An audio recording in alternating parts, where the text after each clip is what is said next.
and Brigitte told me how to say your last name, darn it, and I'm worried I'm going to screw it up again. Höferle. Wow, this is actually better than most people say it.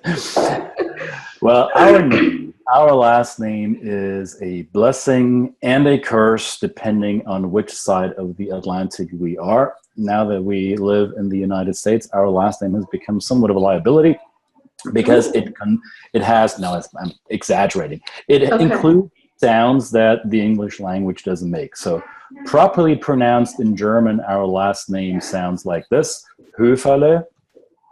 So the Ö sound is something that the English language does not produce naturally. If you want to get something that's close, it's like the sound in her, like her, you could say Höferle, which is what some people do. Some people call us hopefully. I've had Höferle, I've had Höferle. I've had all sorts of tongue acrobatics thrown at me, and I just smile and say, "You want me to spell it for you?" Well, and that's what I was telling Brigitte. As long as you have no tongue rolling, I'm okay.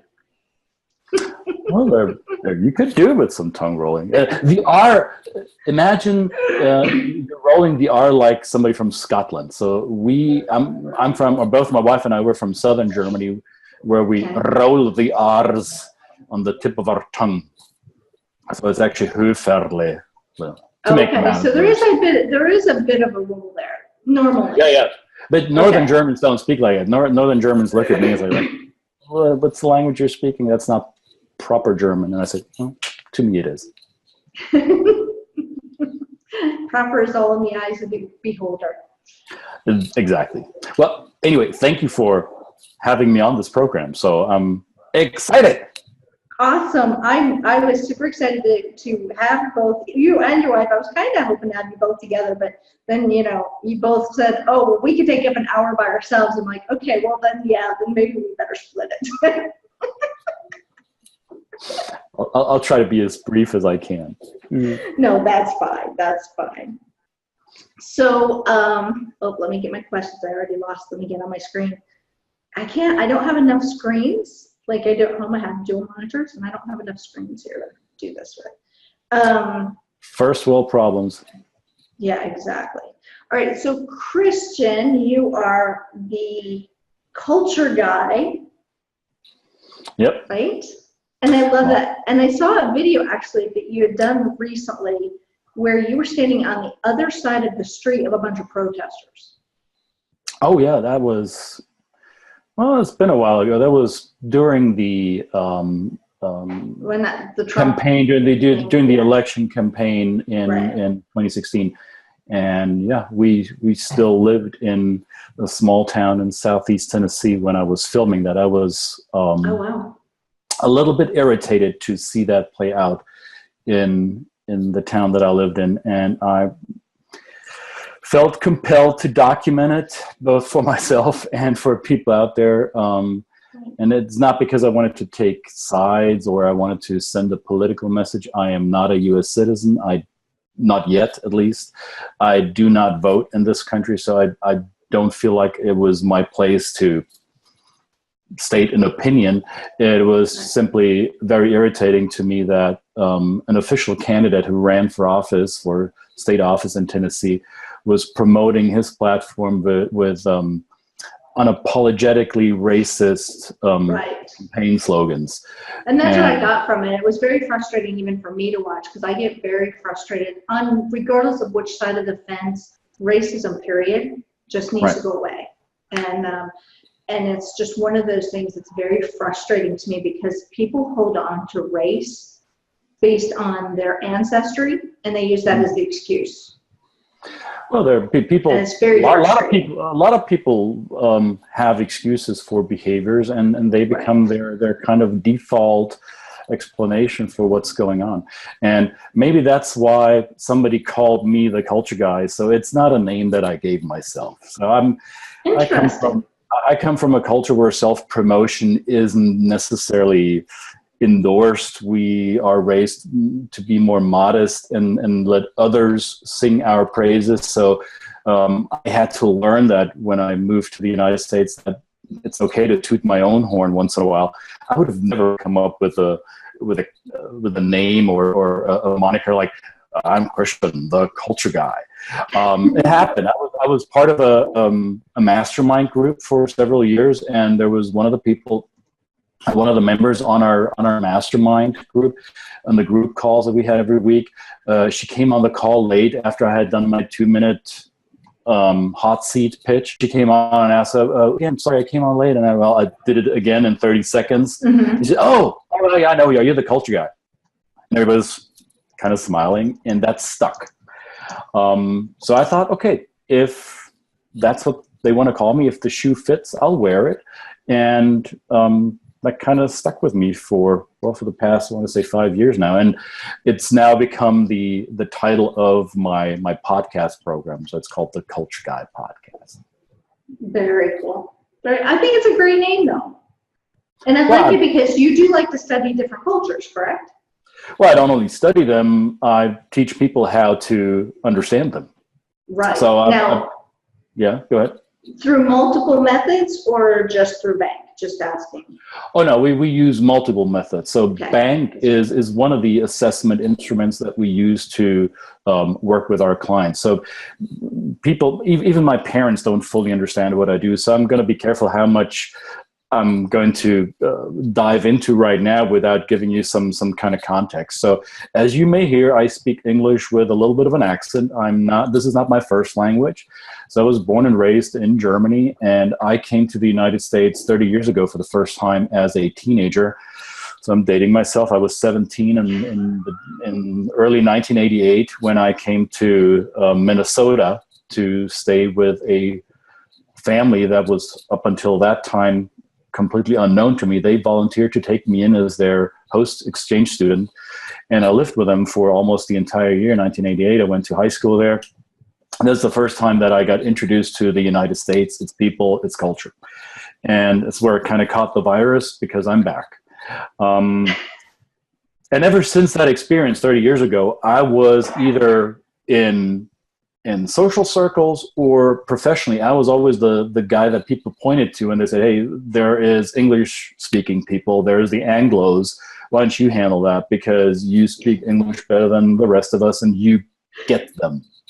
So since I was the guy who got the Anglos, I became that human bridge, the connecting piece between two different mindsets, between two different languages, between two different views of the world, if you will.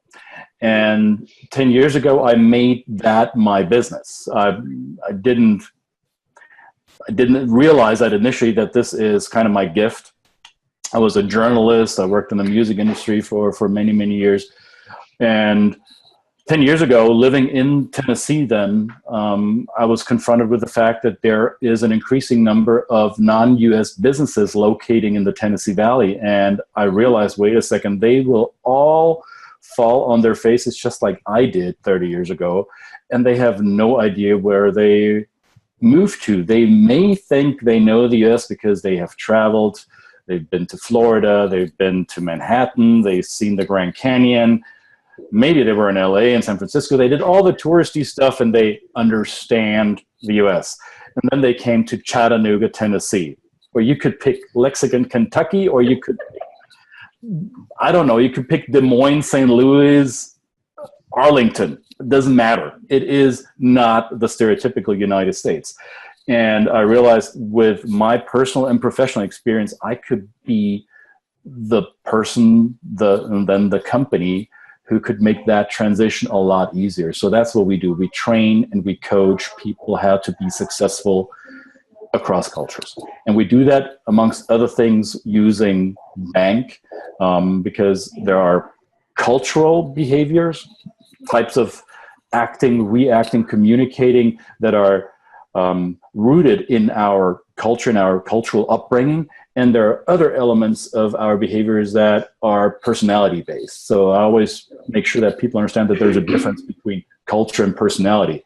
So you'll find people who in the BANK world are actions, nurturers, blueprints, and knowledge. However, what it means to be an action in the US is different than an action in Germany or France or Japan. Okay. So that's why Bank is one of the tools we use, and I like it, and so do the clients. So when you, the people that you serve within your company, is it predominantly people who are coming over to the US, or is it also the other way, people who are in the US who want to understand other cultures? Yes and yes. Actually, it sometimes has nothing to do with the US. Sometimes I trained an Englishman who at that point worked in the US and was being prepared to go on a 2-year assignment to Saudi Arabia. So sometimes my native culture and my host culture, or my now home culture, are not even involved in the process. Originally, since I am German who lives in the US, and it's still, I think, one of the predominant combinations that our clients ask us to perform with them is the Central Europe, North American differences. And sometimes it's has nothing to do with the US, but we train people coming into the US a lot. We train people going out of the US quite a bit. So that's still the lion's share of the work we do.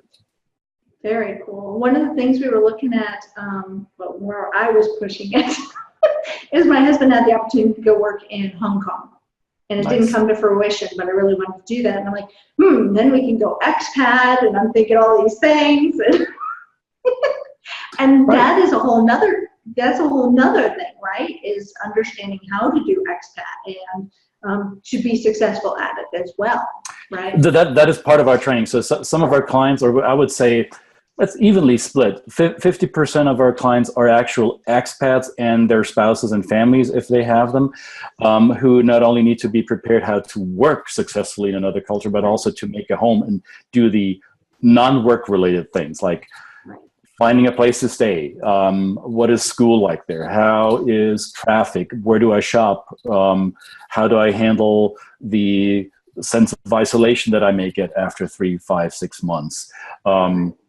Some people still refer to as culture shock. I'm refraining, or none of our trainers use that term anymore.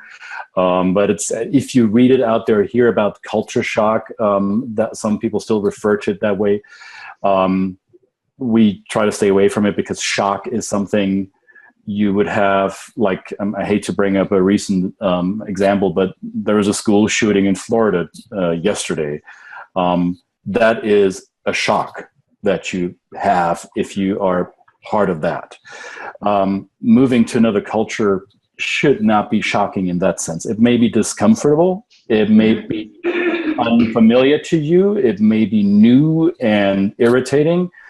I don't think it's really shocking. You're just going to be out of your comfort zone and you're going to work to get adjusted to it. Right. And we did have a comment. Hold on, I just lost the name. It is, hold on, where is it? There it is, Salvador Rodriguez Gil Batista.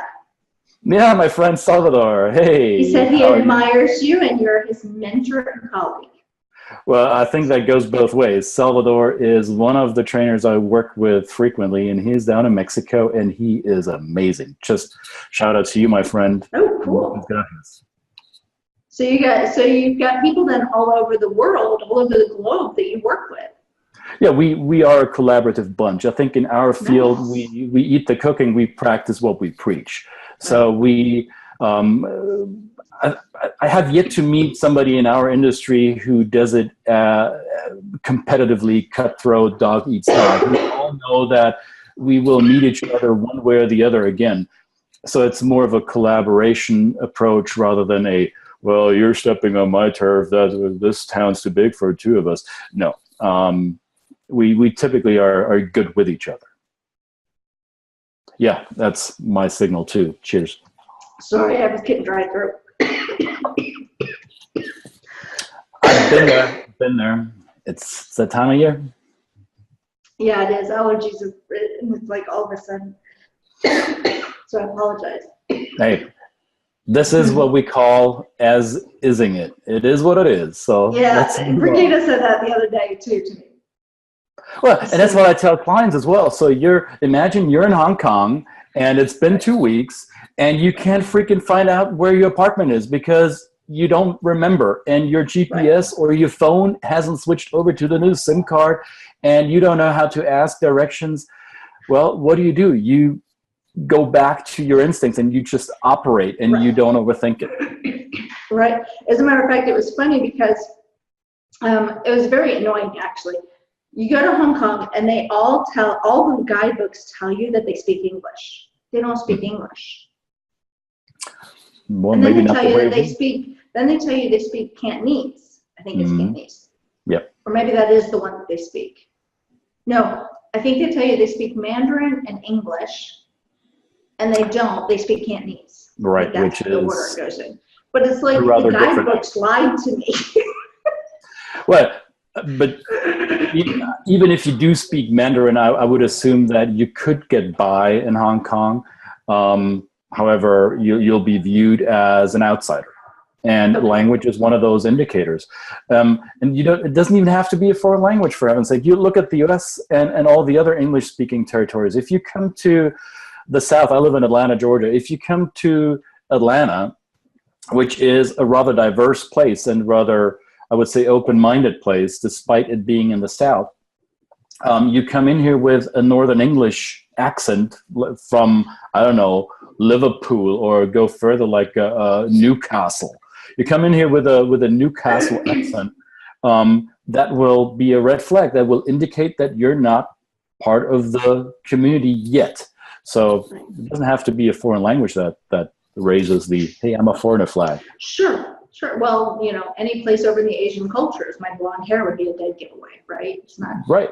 So, so that is really cool. So, when did you bring bank into your company? And what I mean by that, or into your lives, what's what I'm looking for? What was so enticing about it to you? Well, enticing to me was the fact that it did look at personality types. And obviously there is a bunch of personality type assessments out there, and they've been there for years, and I never really liked any of them. I was asked to do some of them with companies that I used to work with, and I always found them rather indulgent because they only told me a little bit about myself, and then there was a debrief by some trainer who said, okay, this is what this means for you. So I knew more about my favorite person, me. That didn't really help me much at work, I thought. And what Bank does, it tells me how other people think, and more exactly how they make decisions. So Bank was originally designed to predict buying behavior. Mm-hmm. That's how BANKcode and the Bank methodology are typically marketed as, which is excellent. I also look at it from the perspective of culture and leadership and interpersonal behavior, because most of that is determined by how we make decisions and what else is buying. Why they buy is the reason for their decision making. So Bank predicts decision making. Yes, it does predict buying decision making, but also predicts other decision making. If you're predominantly knowledge, that is my dominant code right here, then you tend to be rather analytical, and you don't make decisions lightly or quickly. You want to analyze all the options, you want to minimize risk, and that would fall in line with much of my behavior. So Bank tells me about somebody else's decision-making preferences, which is critical in any context, not just in a sales relationship, but also in whether you get along with your boss or your subordinates or with your spouse or your children. So I like that a lot because it's very intuitive, it's quickly applied, and it does the job. Right. And one of the things that I fell in love with is how fast, 90 seconds, right? Versus 140 question test. You want me to sit down and fill out what? I don't have time for that. Right. Plus, and this is, I think this is the critical part with any assessment. And as somebody who is certified to conduct several of these, not just bank, we use other assessments as well. The critical piece is typically that people, when they have too much time to do an assessment, they start thinking about how society would like them to be, or how their family or loved ones or their company environment would like them to be. So reminding people to answer an assessment in a way that is actually reflective of themselves isn't always easy. And I catch myself when I do these assessments like, well, am I really that way, or would I rather like to be that way? So it's easy to mess with it because our wishful thinking comes into play. And when you start with a set of 4 cards and ask them quickly, sort those for me according to preference, you don't give them time to overthink it. Sure, it's only I would call it the gateway drug to the quick way. And yes, the multi-question questionnaire will be a lot more precise and will help you decode yourself on a much deeper level. But once you're there, you've already quickly cracked the entrance code to the first door. If you want to go down further layers, you can obviously with bank you can use more layers that go a little more deep. But it's the swiftness of this that's compelling. I agree. Yeah. And I have to ask this because I just think these are usually the funniest stories. So you have 2 daughters and they're teenagers, correct? Well, one of them is. The other one is, as we say here in the South, the second daughter is fixing to be a teenager, so she'll be 13 in June. The older one is going to be preteen and teen. Yeah. Okay, and obviously those are hard years, especially for dads. Yes, ma'am. Typically, okay. Right. So you are knowledge. Your wife Brigitte is an action. As a primary codes. What are the 2 girls? The older one is a knowledge. Okay. And a strong nurturer. And the younger one is an action, and she has a strong blueprint. So she is very orderly in her room. She reorganizes her room. She keeps it tidy. She cleans without being told. Wow. Hooray. Hallelujah. Yeah. That's everybody's blessing. That's what everybody wants. So they are, in a way, I don't want to say they're diametrically opposed and different, but they're balanced. They are different. Yeah. So tell us about, without obviously too much details, one, because the girls are still underage, but something light where you've used bank on them. Like the psychology of it, right? And getting them to do something based on their code. Well, it helped us because before I was introduced to bank, I was already an NLP master. So I had neuro-linguistic that's tough for me to say even. Neuro-linguistic programming instruction, NLP. Long before I was introduced to bank, and when bank was added as an additional tool to my toolbox, I was like, yep. This works well. So it made it simpler. Once I realized that my oldest is a knowledge, then all the hurry up, do this, and let's be spontaneous, all this didn't work with her. So for my wife, that meant she gave up on being the impulsive parent with her and the action parent. So I, as a knowledge father, had it a lot easier to convince her with rationale. Or I didn't have to convince her. I just presented my argument, and she said, yes, that makes sense, Father. And with our other daughter, I now know that my knowledge in tutoring her with homework or other things in life aren't very productive. So I'm going to let my wife lead those things. However, when it comes to appealing to the things that my younger daughter would like to be and have, I create this vision for her of a knowledge nurture world where she then can put her own actionable imagery into that vision. So we've become, as a set of parents, we've become more complementary rather than speaking. I mean, originally as parents, we thought we're always going to speak the same language, no matter what comes out of my mouth or my wife's mouth. It will always be the same, so the kids won't be able to play us, and we still do that. Right. However, the way we use our language and the way we interact with our daughters is now much more complementary than repetitive. Right. Well, and between you and Brigitte, you both have a very complementary relation. I mean, different bank codes, so you're complement each other. Right. Right. Yeah. So I think that's great. And then you got the girls who are also balanced from there together. Right.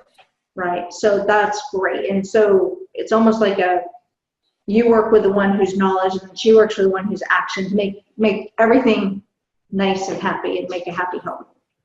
And now we're out of balance because our oldest daughter is currently overseas for 6 months. So I have an ally. I have a knowledge ally missing. So you're down one. You're down one. Outnumbered. Right. I'm outnumbered. Well, you were already outnumbered with all the estrogen in the house. I'm just saying. Let's not go there. They're gonna watch this. It's just gonna fall back on me. Please don't lead me down that path. Well, I already was. And Brigitte, of course, said, "Go, go, go, Christian!" And then she said, "So true." When we were talking about the girls and the family dynamics. Right. So that's great, and I love hearing about that because to me it sounds. Now, obviously, I don't know you in person. I don't know the girls. I've met both of you and your wife through the interviews, never in person. And you guys just seem like you have, for all intents and purposes, you have it all together as a family. And that doesn't mean you don't have your point, your issues, especially with them going through the teenage years. But that's what it appears from the outside. Well, it's certainly not my intention to give my outside world the intention that we got our stuff together. Because to me, it doesn't matter what people outside of my family actually think about me. This may sound a little arrogant and cocky. However, I quit worrying about what others think of me a while ago, and it makes me a lot happier. However, it is for us, it's critical that we as a family have the right balance and that we achieve the goals that we set as a family, either as a group or each of us individually. Right. It just sounds like you have a phenomenal family life. That's really what I was getting at, not what other people think. So. Right.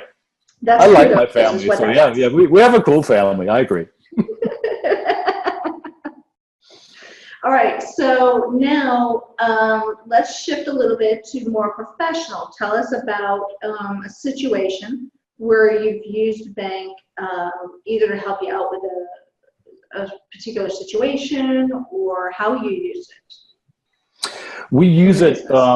We use it typically with group sessions. I've done it with, as I said earlier, we are usually evenly split between expatriates who go overseas or groups. And when I say groups, it's multinational, multicultural, multilingual groups. Could be that there's only two different types represented. So you would have like a U.S. Mexican team. Most likely it's more than two. Then you add a Canadian into the mix, or an Argentinian, or a German, or a Japanese. So we have our culture assessments, and those help us define the cultural prototypes and what they mean within the organization.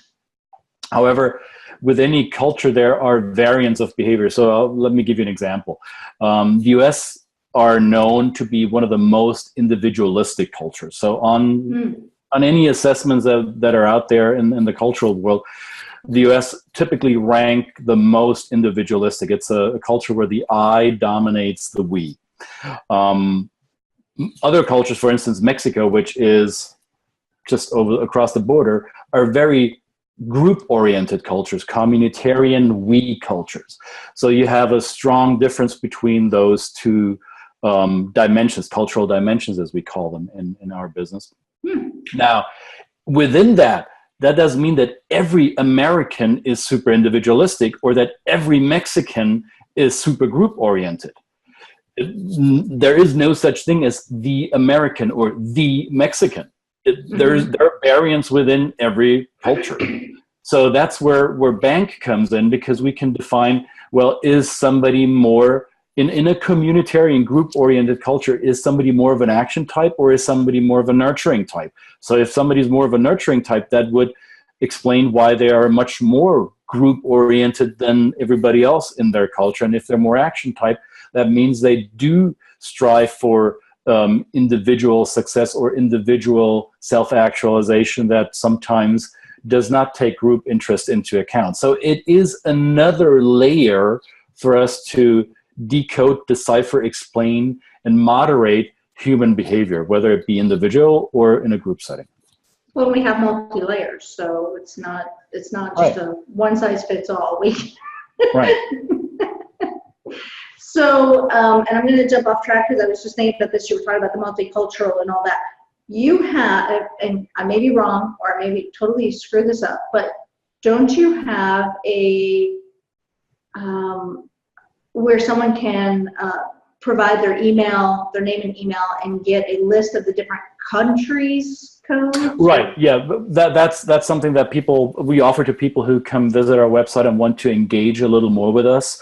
We don't force feed our people that come window shopping at my website. We're not force feeding them and say, hey, come to my list and I will bombard you with emails. There's an opt-in. If you give me your email, I will send you what we call a cheat sheet. It's a cheat sheet that helps you crack the cultural codes of 10 different cultures. And the US is one of them. So there's Germany in there, there's Mexico, there's Brazil, we got China, and I have to look back. There's 10 different cultures. The big ones, quote unquote big ones.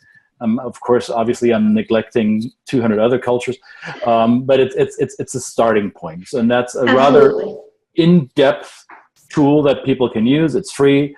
It's a PDF. You can take it with you. And what's the URL again?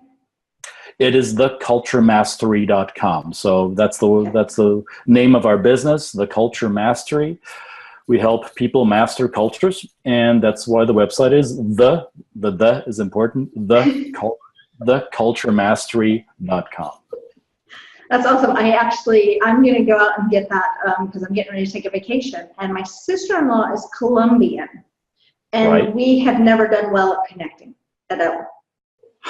So may I ask? Part of it is culture, but a big part of it is personality. Right. So what is her dominant code? Have you? I haven't yet. banked So her? that's one of the things I'm going to go find out when I go down there. I'm going to have her do the cards. I may have to get the picture cards because she doesn't speak very good English. Okay. So I may have to get the picture cards. But yeah, so I'm now wanting to go home and code my husband's side of the family, that's who we're going to visit, and so that we hopefully can get along better. And it's not that I dislike her. I don't dislike her. I just... I'm sure you remember the show Modern Family. Most people in the U.S. are familiar with that show, and you have that Latino wife, Right. Sofia Vergara, and she plays up all the stereotypes of the Latina. And some of them are true. Some of them are obviously a little gauged up. However, stereotypes, as misleading as they are, they can sometimes help us sort information a little quicker. As long as we don't get hung up and stuck on those stereotypes, then we're good. So use them as a starting place and then work yourself down. So once you checked out our cheat sheet, you can poke around the website and take a look at how bank works. We have a section for bank, and we have also a section for some cultural learning and assessment tools that will tell you does the typical Colombian behave compared to the typical American, and then you add your bank, and then you narrow it down pretty well. Yeah. So based on your cheat sheet, does Colombia fall under Spain? Is it its own? No. Do you have a South American type? Where does it fall? It used to fall under Spain until they said, no more, no más, we are independiente, I believe. My Spanish is bad. Right. Forgive me, Salvador, if you're still watching. So Latin culture, yes, is heavily influenced by the Spaniards who used to colonize South America. However, there are sometimes significant differences within the Latino world. So you may have heard that Puerto Ricans and Mexicans aren't always best friends. Right. And not everybody in the Latino world is too crazy about the Argentinians, because within the Spanish-speaking world of South America, or even in Brazil, because they're such their neighbors and rivals, Argentinians have a certain perception. They're perceived a certain way because their behaviors are different from Brazilians or from Colombians or Mexicans. So even though there's the same language, the behaviors are sometimes significantly different. And in a country like Colombia, which only recently ended a decades-long civil war, they are still, their whole country had a different path than, let's say, Peru or Chile. Right? So you can't, you can paint with a broader brush in order to lay the foundation of that picture, but then you will have to get finer with the colors and more intricate in detail, because that would be doing Colombians a disservice. Right. Yeah, well, and then you also have, and I know I'm talking about language here, but dialects come from different parts of the country. I imagine it's kind of the same thing even with codes. You're going to have some codes that are different from another part of the country. Right. So my Spanish is not that good, but I hear people tell me that Colombians still speak a rather quote unquote proper Spanish. It will sound different than Argentinians or Cubans for that matter. They will hear a significant difference in their Spanish. Yeah, and Bridget, of course, said we love being together. And then Salvador said, you're forgiven for your Spanish earlier. And then he also said, true, the Argentinian perception, but they are so nice. I like them. And I love them too. I have Argentinian friends, and they know how to cook a steak. I may have to find somebody then. And then he also responded with, we Latinos are the same color, just a different tone. Muy bien. So this is a lot of fun. I like having people comment. Well, and Salvador should know, because he's Mexican and he's lived in Spain for a long, long time. So he could tell you a lot about how the different cultures.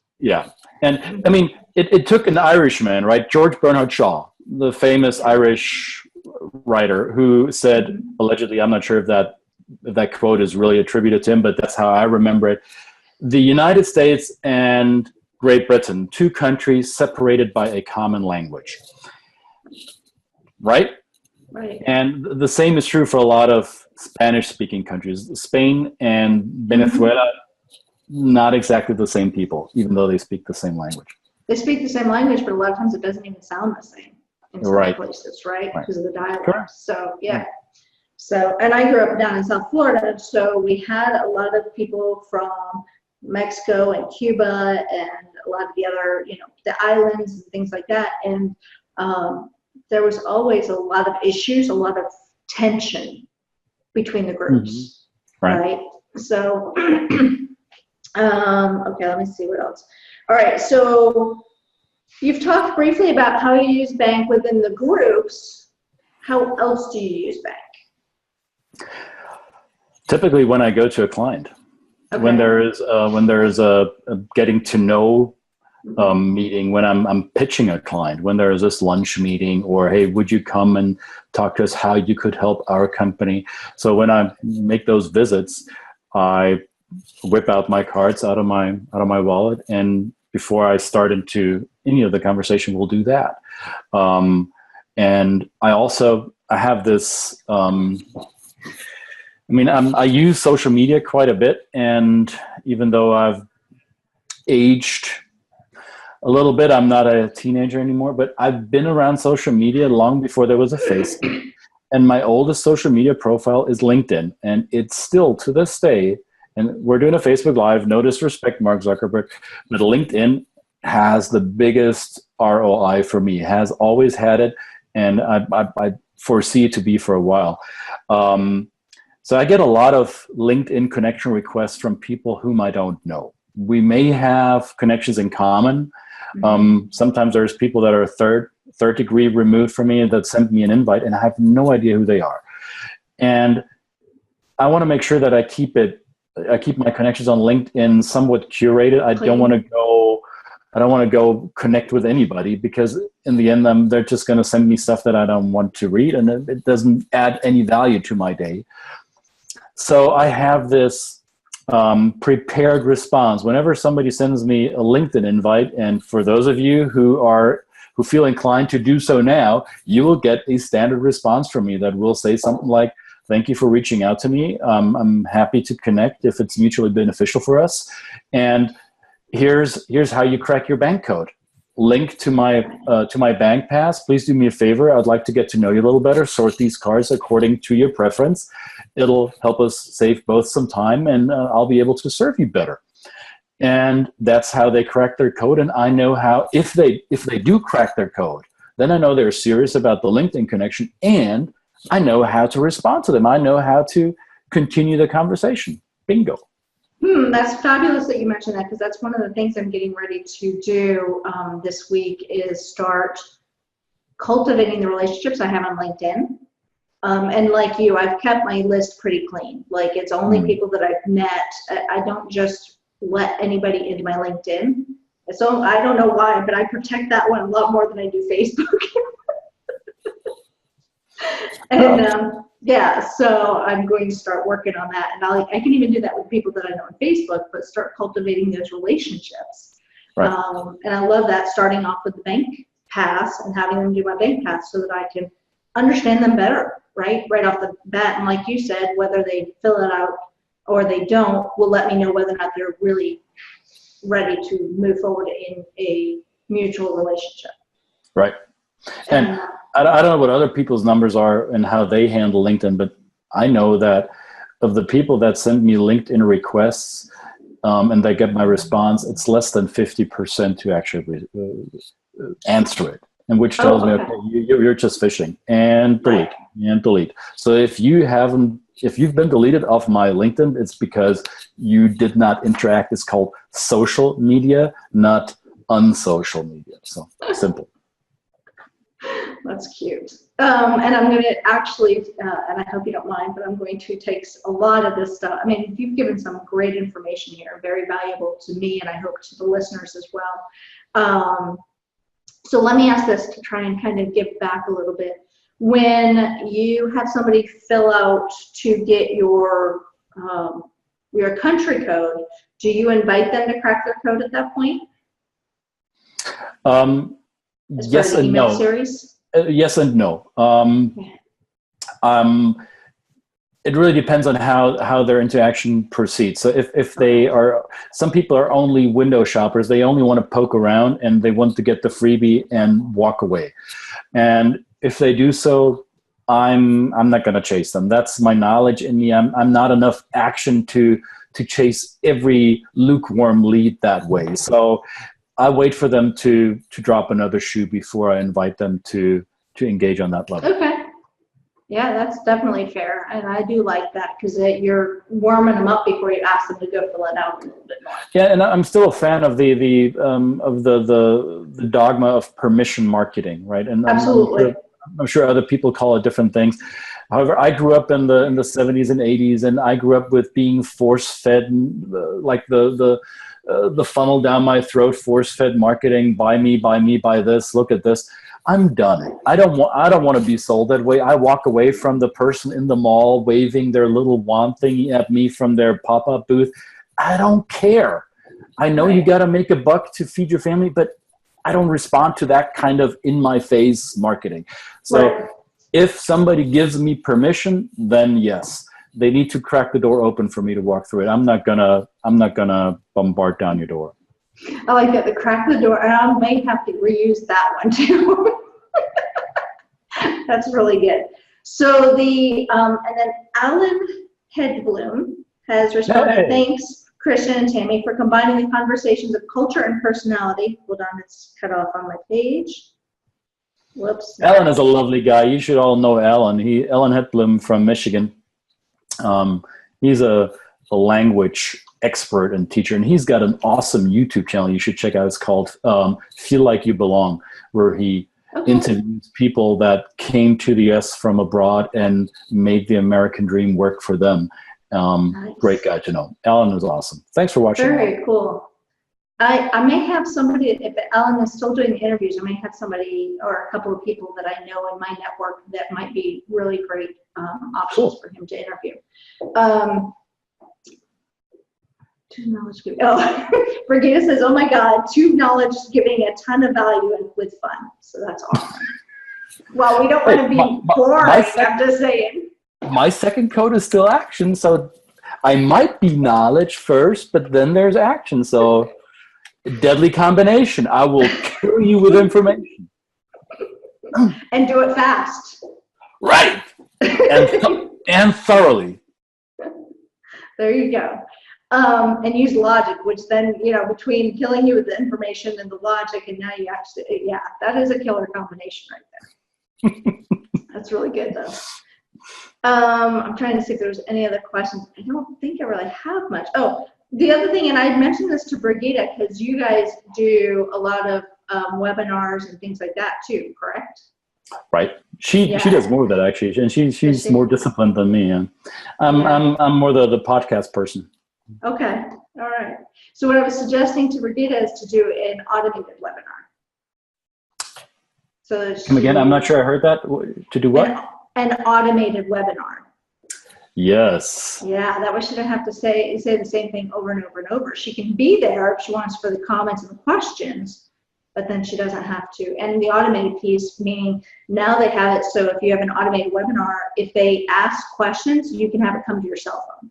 The bigger, like a text message type of thing or an email. Oh. The big problem is you don't want to get those at 2 o'clock in the morning. Well, that would happen, right? If somebody in Hong Kong decides to watch it.